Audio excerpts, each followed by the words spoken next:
పితా పుత్ర పవిత్రాత్మ నామమున ఆమేన్. ఈనాటి దేవుని మాట లూకా శుభవార్త 10వ అధ్యాయము 42వ వచనములో ఒక మాట వింటూ ఉంటాం. యేసు ప్రభువు పలుకుతున్నటువంటి మాటలు, మరియమ్మ ఉత్తమమైన దానిని ఎన్నుకున్నది, దానిని ఆమె నుండి ఎవరు తీసివేయలేరు అని ప్రభువు పలికెను. ప్రభుని నమ్మినటువంటి క్రైస్తవ సహోదరి సహోదరులారా, ఈనాడు మనము మార్తమ్మ మరియమ్మ అనేటటువంటి ఇద్దరు స్త్రీలను గురించి ధ్యానము చేసుకుంటున్నాం. వీళ్ళిద్దరూ కూడా అక్కా చెల్లెళ్ళు. మనందరికీ సుపరిచితులైనటువంటి లాజరు, మరణించినటువంటి లాజరును యేసు ప్రభువు తిరిగి జీవముతో లేపడం మనందరికీ కూడా తెలుసు. ఆ సన్నివేశం మనం యోహాను శుభవార్త 11వ అధ్యాయంలో చూస్తూ ఉంటాం. ఆ పునరుత్థానుడైనటువంటి లాజరు, తిరిగి లేపబడినటువంటి, జీవముతో లేపబడినటువంటి లాజరు యొక్క చెల్లెళ్ళే, సహోదరులే ఈ మార్తమ్మ మరియమ్మ. ఒకరోజు యేసు ప్రభు వీళ్ళ ఇంటికి వెళ్ళడం జరిగింది. వీళ్ళ ఇంటికి వెళ్ళినప్పుడు ఇంటికి రమ్మని పిలిచింది ఎవరయ్యా అంటే మార్తమ్మ. వాక్యములో మనం వింటూ ఉంటాం. లూకా శుభవార్త 10వ అధ్యాయం 38వ వచనం మనం చూసినట్లయితే వాక్యములో వింటూ ఉన్నాం, మార్తమ్మ యేసు ప్రభువును తమ ఇంటికి రమ్మని ఆహ్వానించెను అని వాక్యములో మనం వింటూ ఉంటాం. ఈ మార్తమ్మ యేసు ప్రభువుని ఇంటికైతే ఆహ్వానించింది. మరి ఇంటికి వచ్చాడు, పిలిచింది కదా అని చెప్పి ఇంటికి వచ్చాడు, కూర్చున్నాడు ప్రభు. ఈ మార్తమ్మ ఏం చేసింది, అయ్యో ప్రభు రానే వచ్చేసారు, ఇంకేముంది అని చెప్పి ప్రభు అలా కూర్చోగానే ఆమె వంటగదిలోకి వెళ్ళిపోయింది. వంటింట్లోకి వెళ్ళి మరి ఏమేమి రెడీ చేస్తుందో, ప్రభుకు భోజనం పెట్టాలను, లేకపోతే కాఫీ టీ ఇవ్వాలను, లేకపోతే ఆ రోజుల్లో మరి వాళ్ళ ఆచారము ప్రకారము ఏమేమి ఉంటాయో మనకైతే తెలియదు, కానీ ఏవో సిద్ధము చేయటానికి వంటగదిలోకి వెళ్ళిపోయి మొత్తం రెడీ చేస్తూ అక్కడే ఉండిపోయింది. మరి మరియమ్మ అనేటటువంటి సహోదరి, మార్తమ్మకు సోదరి ఉందని చెప్పుకున్నాం కదా. మరియమ్మ ఏమేం చేసింది, మార్తమ్మ ఇంట్లో పనిలో ఉంది కదా అని చెప్పి ప్రభు రాగానే సంతోషం, ఆహా ప్రభు మన ఇంటికి వచ్చారు కదా, ఇంకేముందని చెప్పి ప్రభు దగ్గర కూర్చుంది. ప్రభు మాట్లాడడం మొదలు పెట్టారు, బోధించడం మొదలు పెట్టారు. ఈమె వింటూ ఉంది. వాక్యములో మనం చాలా చక్కగా వింటూ ఉంటాం. లూకా శుభవార్త 10వ అధ్యాయం 39వ వచనంలో, మార్తమ్మకు మరియమ్మ అని ఒక సహోదరి కలదు, ఆమె ప్రభుని పాదాల చెంత కూర్చుని ఆయన బోధనలు వింటూ ఉంది అని వాక్యములు మనం వింటూ ఉంటాం. అక్కడ కూర్చుని మరియమ్మ ప్రభు చెప్పే మాటలు వింటూ ఉంది.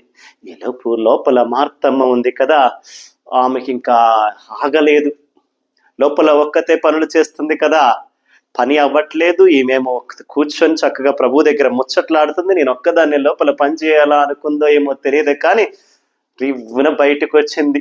వంటగదిలో నుండి బయటకు వచ్చి, ప్రభు చూస్తున్నారు కదా, మరియమ్మ చూడండి ఒక్కదే కూర్చొని ఎలా ఉందో మీ దగ్గర ముచ్చట్లాడుతూ, నేను ఒక్కదాన్నే వంటగదిలో ఇబ్బంది పడుతూ ఉన్నా కదా, అన్ని పనులు నేను ఒక్కదాన్ని చేసుకోలేకపోతున్నా, కొంచెం ఆమెను లోపలికి పంపిస్తే పని చేస్తుంది కదా అని చెప్పి మార్తమ్మ బయటకు వచ్చి ప్రభువుకు చెబుతున్నా, మీతో ముచ్చట్లాడుతుంది, కొంచెం పంపించండి పనికి, నేను ఒక్కదాన్ని పని చేసుకోలేకపోతున్నా, పంపండి అంటూ ఉంది.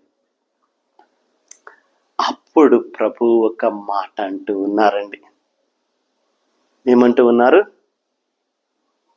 లూకా శుభవార్త 10వ అధ్యాయం 41వ వచనమున మనం వింటూ ఉంటాం.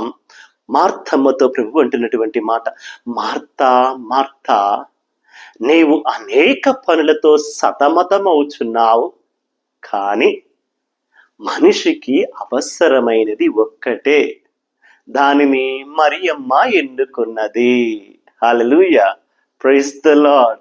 దేవుని నమ్మినటువంటి బిడ్డలారా, ఇలాంటి ఒక సంఘటన ఒకరోజు నాకు కూడా, అంటే చాలా సార్లు జరిగింది, కానీ ఒక రోజు ఒక ఇంటికి వెళ్ళినప్పుడు ఇంటికి ఆహ్వానించారు. ఆదివారం పూజ అయిపోయిన తర్వాత పూజకు వచ్చినటువంటి ఒక తల్లి, సాయంత్రం ఇంటికి రండి ఫాదర్, కొంచెం ప్రార్థన చేసి బ్లెస్సింగ్ ఇచ్చి వద్దరు కానీ అని చెప్తే సాయంత్రం ఇంటికి వెళ్ళాను. వెళ్ళేసరికి ఆమె మొత్తంలోనే ఉంది. చక్కగా గుమ్మం దగ్గర రండి ఫాదర్ అని లోపలికి తీసుకెళ్ళింది. వెంటనే వాళ్ళ అబ్బాయి లోపలికి వచ్చాడు, నన్ను కూర్చోమన్నారు. కూర్చోబెట్టి ఒక్క నిమిషం ఫాదర్ అని చెప్పి ఆ పిల్లాడిని లోపలికి తీసుకుని వెళ్ళింది. అంతే. లోపలికి వెళ్ళిన తర్వాత ఆ పిల్లాడికి ఏదో చేతులు డబ్బులు ఇచ్చి ఏదో షాపుకు పంపినట్టుంది, ఏదో తీసుకురావడానికి. మరి టీ పొడో కాఫీ పొడో లేకపోతే పాలో ఏంటో తెలియదు, మొత్తాన్ని తీసుకురమ్మని పంపించి ఈమె వంటగదిలోకి వెళ్ళింది. ఉన్న పిల్లాడినేమో షాపు దగ్గరగా పంపింది, ఈమెమో వంటగదిలోకి వెళ్ళింది. వాళ్ళ ఆయన ఇంకా రాలేదు. నేను కూర్చునున్నా. 1 నిమిషం అయింది, 2 నిమిషాలైంది, 5 నిమిషాలైంది. నేను పిలుస్తూ ఉన్నా, అమ్మా ఏంటి ఒక్కడనే ఉన్నాను, ఏం చేస్తున్నారు? వస్తున్నా ఫాదర్, 1 నిమిషం ఫాదర్ అని మళ్ళీ లోపలికి వెళ్ళింది. బయటకు వచ్చి సమాధానం చెప్పి మళ్ళీ లోపలికి వెళ్ళింది. ఆమె లోపలే ఉంది, పిల్లాడు ఇంకా రావట్లేదు. 15 నిమిషాలు 20 నిమిషాలకు కానీ ఆ పిల్లాడు షాప్ దగ్గర నుండి తీసుకొని వచ్చాడు. మళ్ళీ లోపలికి వెళ్ళి ఇలా దాదాపు అరగంట సేపు నన్ను ఒక్కడనే కూర్చోబెట్టారండి ఇంట్లో. ఆమె తీసుకొని వచ్చి నేను అన్నా, అమ్మా నేను వచ్చింది మీతో ఉండటానికి, మీతో మాట్లాడడానికి, ప్రార్థన చేయటానికి, మీకు బ్లెస్సింగ్ ఇచ్చి వెళ్ళటానికి, ఇవన్నీ చేయటానికి కాదు. ఇవి ఇంట్లో కూడా ఉన్నాయి. ముందు వచ్చి కాసేపు కూర్చొని నాతో మాట్లాడండి. ఇంటికి వచ్చిన మనిషిని అలా కూర్చోబెట్టి మీరు వెళ్ళి లోపల పని చేసుకుంటే ఇంటికి వచ్చినటువంటి మనిషికి ఎంత ఇబ్బందిగా ఉంటుందండి. ఒక్కడిని అలా కూర్చొనున్నా వాళ్ళ ఉద్దేశం మంచిదే, నాకేదో పెట్టాలని, ఏదో తీసుకురావాలని, అయ్యో రాక ఫాదర్ వచ్చారే ఏదో పెట్టాలి ఏదో చేయాలని తపన పడుతున్నారు, తప్పులేదు. కానీ మనం ఎవరైనా మన ఇంటికి వచ్చినప్పుడు ముందు పెట్టడం మంచిదే, దాన్ని ముందుగానే సిద్ధపరచుకొని ఉండాలి. వాళ్ళు వచ్చిన తర్వాత మనం షాప్కి వెళ్ళి కొనుక్కు రావటమో లేకపోతే వంటగదిలోకి వెళ్ళి పనులు చేస్తూ వాళ్ళని ఒక్కళ్ళని అలా ఒంటరిగా కూర్చోపెడితే వాళ్ళు ఏమనుకుంటారు, మనతో మాట్లాడడం ఇష్టం లేక వాళ్ళు వెళ్ళిపోయారేమో అని అనుకుంటారు. అలా చాలాసార్లు ఇబ్బందిగా ఉంటుంది. చాలా సన్నివేశాల్లో మీరు లోపలేదో చెయ్యాలనుకుంటారు, ఏదో పెట్టాలనుకుంటారు, మేమేమో మీతో కాసేపు మాట్లాడుకొని సంతోషంగా కలిసి ప్రార్థన చేయాలని అనుకుంటాం. ప్రభు దగ్గరికి కూడా ఇంటికి వెళ్ళినప్పుడు మార్త ఏదో పెట్టాలనుకుంటుంది లోపలికి వెళ్ళి, కానీ మరియమ్మ మంచిగా అయ్యో ప్రభుని ఒక్కళ్ళనే వదిలిపెట్టి వెళితే ఎలా అనుకుంటూ అలా ప్రభు దగ్గర కూర్చొని ఆయన బోధనలు వింటూ ఆయనతో మాట్లాడుతూ ప్రభుకి సంతోషాన్ని ఇచ్చింది మార్తమ్మ వండి పెట్టినటువంటి వంటకాలు కాదు, మరియమ్మ కూర్చొని చెప్పినటువంటి ముచ్చట్లు మాటలు, ప్రభుని బోధనలు వింటుంది చూడు, అది సంతోషాన్ని ఇచ్చింది. మన ఇంటికి ఎవరైనా వచ్చినప్పుడు కాసేపు వాళ్ళతో కూర్చోండి, మాట్లాడండి, వాళ్ళు చెప్పేది వినండి, వాళ్ళతో కాసేపు ముచ్చట్లాడండి, ప్రేమను పంచండి. అప్పుడు వాళ్ళకి సంతోషంగా ఉంటుంది. మనం పెట్టింది తప్పులేదు, పెట్టడం తప్పులేదు, పెట్టిన దానికన్నా మనం పంచినటువంటి ప్రేమ, చూపించినటువంటి ప్రేమ, అవి వాళ్ళకి ఆనందాన్ని సంతోషాన్ని ఇస్తాయి.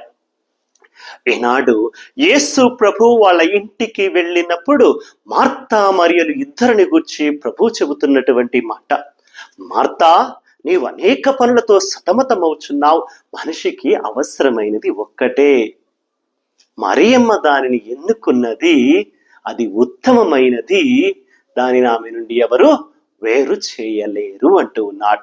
ప్రభుని నమ్ముకున్నటువంటి బిడ్డలారా, జీవితములో ఏదో చేసేయాలని, ఏదో సంపాదించాలి, ఏదో సాధించాలని ఎక్కడికెక్కడికో పరుగులెత్తుతూ ఉంటాం, ఏదోదో చేయాలని ఆరాటపడుతూ ఉంటాం, తపన పడుతూ ఉంటాం. తప్పు లేదు, కానీ మనిషికి కావలసినది నెమ్మది, ప్రశాంతత, మనశ్శాంతి. ఇవి లేనప్పుడు నువ్వు ఎంత సాధించినా, ఎంత సంపాదించినా, ఎంత కూడబెట్టుకున్నా కూడా అవి వృధా అవుతాయి. అందుకనే ప్రభు అంటున్నాడు, మీరు జీవితంలో అనేక పనులను గురించి ఆలోచిస్తూ అనేక వాటిని గురించి ఏదో సాధించాలి, ఏదో చేసేయాలని పరుగులెత్తుతున్నారు. అసలు కావలసినటువంటి నెమ్మది, సంతోషము, ఆనందము, ప్రశాంతత, మనశ్శాంతిని కోల్పోతున్నారు. మనిషికి అన్నిటికంటే ఉత్తమమైనది ఏంటయ్యా అంటే ప్రశాంతముగా ఉండటం. ఆ ప్రశాంతత ఎక్కడ దొరుకుతుందయ్యా అంటే ప్రభుని పాదాల చెంతండి. అందుకే మరియమ్మ ఉత్తమమైన ధన్యని ఎన్నుకున్నది అంటున్నాడు ప్రభు. మరి మరియమ్మ ఏం చేస్తుంది? ప్రభుని పాదాల చెంత కూర్చొని ఉంది. అది ఆమెకు సంతోషాన్ని, ఆనందాన్ని, ప్రశాంతతను ఇస్తూ ఉంది. ప్రభు కోరుకునేది అదేనండి. ప్రభు మన నుండి కోరుకునేది అదే. ప్రశాంతంగా ఆయన సన్నిధిలో కూర్చొని ఉండటం, ప్రార్థనలో ఉండటం, ప్రభునికి దగ్గరగా ఉండటం, ప్రభుని వాక్యాన్ని చదవటం, వాక్యాన్ని వినడం, ప్రభునితో ముచ్చటించడం, ఇవి ప్రభునికి నచ్చేది. అందుకే ప్రభు అంటున్నాడు, మనిషికి కావలసినది ఒక్కటే, అది ప్రశాంతత. అది ఎక్కడ దొరుకుతుందయ్యా అంటే ప్రభుని సన్నిధిలో దొరుకుతుంది. అందుకే ప్రభు అంటున్నాడు, మరియమ్మ ఉత్తమమైనది ఎన్నుకున్నది అంటున్నాడు. మార్తమ్మ చేసింది తప్పు అని నేను చెప్పట్లా, ప్రభు కూడా మార్తమ్మ నువ్వు చేసింది తప్పు అనట్లా, దానికన్నా ఇది ఉత్తమమైనది. కాబట్టి ఇద్దరు కూడా చేసినది తప్పు అనట్లా, కానీ అన్నిటికంటే ఎక్కువగా మనకి కావలసింది ఏంటి అనేది మనం తెలుసుకోవాలి. మనం మన పనులలో సతమతమవచ్చు ప్రభుని మర్చిపోకూడదు, ప్రభుని వాక్యాన్ని మర్చిపోకూడదు, ప్రభుని ఆలయానికి దూరము కాకూడదు, ప్రభుని వాక్యానికి దూరము కాకూడదండి. పనులు చేసుకోవడం తప్పు లేదు, సంపాదించడం తప్పు లేదు, కూడబెట్టుకోవడం తప్పు లేదు, ఏదో సాధించాలని ఆరాటపడడం, తపన పడడం, కష్టపడడం తప్పు లేదు. దానిలో పడి దీనిని మర్చిపోకూడదు అంటున్నాడు ప్రభు.